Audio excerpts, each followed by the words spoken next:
Next speaker, Ben Evans. He's from Heritage Action. I'm sure most of you know Heritage. It's a very good organization. He can explain what it is to us. Well, I guess we're going from local to some state, and AFP does national stuff too, to national issues. And I would say, just to start out, with AFP and Heritage Action and Heritage, we're different organizations, but we cover different areas. So AFP is very issue-oriented, and they cover a lot of those issues. Heritage Action, I work for, we're into congressional accountability. So just to start out, I'm sure a lot of you are familiar with Heritage Foundation. They're a great conservative think tank out of D.C. We're Heritage Action, that's who I work for. So we're sort of the political arm of the Heritage Foundation. We take the principles and policies that Heritage puts together and we put them into action. And the main way that we do that is through our scorecard. We've got a scorecard, and what we do is we key vote specific bills and legislation that come before Congress. Sometimes we'll key vote nominations, rule changes. And just to give you an example of what we do and how it could help you in understanding what's going on in D.C., I'll ask you all if you've heard anything about the salmon rule. Anybody heard of that? Salmon rule. Yes. Salmon rule. Like the fish? Well, he's a congressman, Mike Salmon, out of Arizona. Yes, I've heard about it. So what happened from 2000 to 2006, when the House was under Dennis Hastert, and actually I should probably start by explaining to you the difference between the Senate and the House. The Senate has loose rules on how they debate legislation. So a bill comes up, it comes out of committee, then they debate it on the floor. There's no set time limits on it, and then it'll come to a vote in a certain amount of time. The House is very different. It's very rule-oriented. So every bill goes to the Rules Committee, and the Rules Committee sets the rules in place for how that bill is debated. So they may say that there's 30 minutes of debate for a bill and 30 minutes against it. You're limited to that amount of time, and then this bill will come up to a vote at this time. So the salmon rule has to do with the Rules Committee.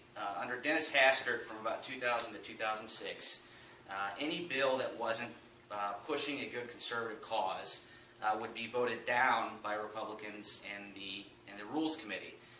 What's happened since under Boehner is they pretty much let every bill come out, regardless of whether it promotes the agenda that Boehner is supposed to be representing or not. And so this guy, Mike Salmon, wanted to bring this rule back that would basically encourage Republicans to vote against any bill that's not promoting a measure that pushes freedom or lower taxes or any other good conservative cause out there. So that's one of those. This is one of those rules and bills, and I think if you go online and you read some of the stuff that I send out, you could get a lot more information about it. It's one of those things you don't hear about every day. We all hear about Obamacare. We all hear about the budget. We don't hear about the little things that are going on in the House and the Senate. And another one that has to do with the budget. Have any of you all heard of the Republican Study Committee? Yeah. Mm-hmm. Republican Study Committee is a great conservative group of legislators in D.C. Now, we all know about the Ryan budget. We've heard lots about it. That's what the House Republicans passed. And that would balance the budget in 10 years, but it's got some tax increases and doesn't really deal with Obamacare whatsoever. The Republican Study Committee put out a budget that would have balanced in 4 years, did not have the tax increases, and dealt with some of the defunding issues of Obamacare. Now what happened with that is that all the Democrats in the House voted present, so they didn't vote at all, and they allowed Republicans to vote down the bill on their own. 104 Republicans voted for the Republican Study Committee budget, and 118 voted against it. None of our legislators from Missouri voted for that Republican Study Committee budget. Not a single one of them. And that's another issue that I want to get to with accountability. We're pretty tough with our scorecard. There's some legislators out there that aren't happy with how low they're getting scored. Joanne Emerson in the state was at 44% with the scorecard. Blaine Luetkemeyer, who's just west of us, scores about 50%. Ann Wagner, on the 5 votes that we have with the House so far, she's voted for 3 of the 5 measures that we think promote good conservative causes. We don't have great conservative legislation from our legislators in the state. They're Republicans, but they're not always voting the way that I think a lot of us think that we should be going, and limited government, reducing taxes, and getting rid of a lot of regulations. So this is why it's important to pay attention to our scorecard and what's going on in Congress, and this is sort of the service we provide. There's 33,000 lobbyists in D.C. And I can't think of the math off the top of my head, but there's 535 legislators, and there's 33,000 lobbyists for all those legislators. Heritage Action was formed actually because of that because of that mix. Heritage Foundation found they couldn't get their message across to congressmen in the same way that the lobbyists could do going into the offices of all these guys. And so they started Heritage Action a few years ago during the Obamacare debate. So what our goal is to turn all of you all into citizen lobbyists. We want you to be as informed as the lobbyists that are talking to your congressmen. We want you to be as informed as your congressmen. We provide the information for you on the bill so that when you do call up Ann Wagner, Roy Blunt, and speak with them, that they know that you know what you're talking about.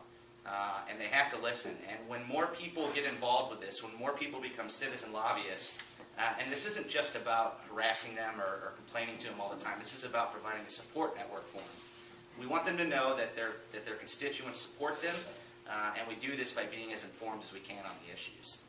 So that's really what Heritage Action is all about. On our Sentinel program, which is it's for both activists and congressmen, but the congressmen who scored 90% or higher, they're Sentinels. We've got about, I think it's 6 senators and about 23 House members that are on that list.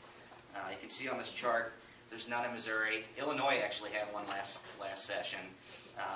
And so I think that's pretty disappointing for Missouri not to have a single legislator that scores that high, when the Chicago area had Joe Walsh that did score that high. So that's sort of the goal with it. If you want to get more information, I've got these cards back here. I encourage you to fill them out. I also send out an update weekly on what's going on in Congress, so you get the information from Heritage Action, and then I try to keep you all informed on those issues. We also get into some state issues like Medicaid expansion, the state healthcare exchanges, and some other issues when we can. So that's what Heritage Action is about. I'd be happy to answer any questions, and I've got a lot of material back there for you to look at and kind of see what we do. Yep. So with Boehner, do you think he's going to let gun control legislation be voted on? Because that's ridiculous. We shouldn't even vote on it. That would be a perfect example of putting the Salmon Rule in place. Yeah. There's no reason for Republicans to allow the universal, especially in light of, I don't know if you all have heard of this, but the Department of Revenue, have you heard this story in the state of Missouri? They've been collecting our information and handing it to Homeland Security through a private corporation. You got another private-public entity going on here. In violation of Missouri statutes. In violation of Missouri statutes. So the universal registration sounds great to some people. Doesn't sound great to me. But that's a perfect example of something that shouldn't go out in the House. And I can tell you on the Senate side, they just had a test vote on the UN Arms Treaty that they were trying to pass. Harry Reid doesn't have the votes to break a filibuster there, so hopefully that won't come up. I can tell you that Senator Blunt's been great on stopping all of the UN treaties that come up. That would be a perfect example of a time to call up your representative or your senator and thank them for what they're doing. They're not always going to do the right thing, but when they do the right thing, you got to let them know that they're doing it. Yep. Can you tell if Heritage Action has had an impact so far? I would say yes, and so the numbers of our Sentinels, it doesn't sound that high, 6 senators, 23 House members, but that number was lower at the beginning of the last session. And a great example of who this influenced was Orrin Hatch out in Utah. His conservative stance wasn't that great in Utah until Mike Lee was elected out there. Mike Lee scores a 99% with us. He pulled Orrin Hatch up on that score to a 91%. And then you see the increase of people in the Senate. Jeff Flake out of Utah was a House member, scored 96% with our scorecard. He just got elected to the Senate for Arizona. He'll be a great addition. I think Tim Scott, who's replacing Jim DeMint in South Carolina, will be a great replacement. Of course, Jim DeMint, who scored a 99%, is now working with Heritage Action, or working with the Heritage Foundation as the president.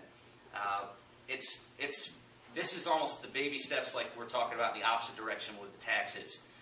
We slowly build this coalition back to Republicans being the party of limited government, fiscal responsibility.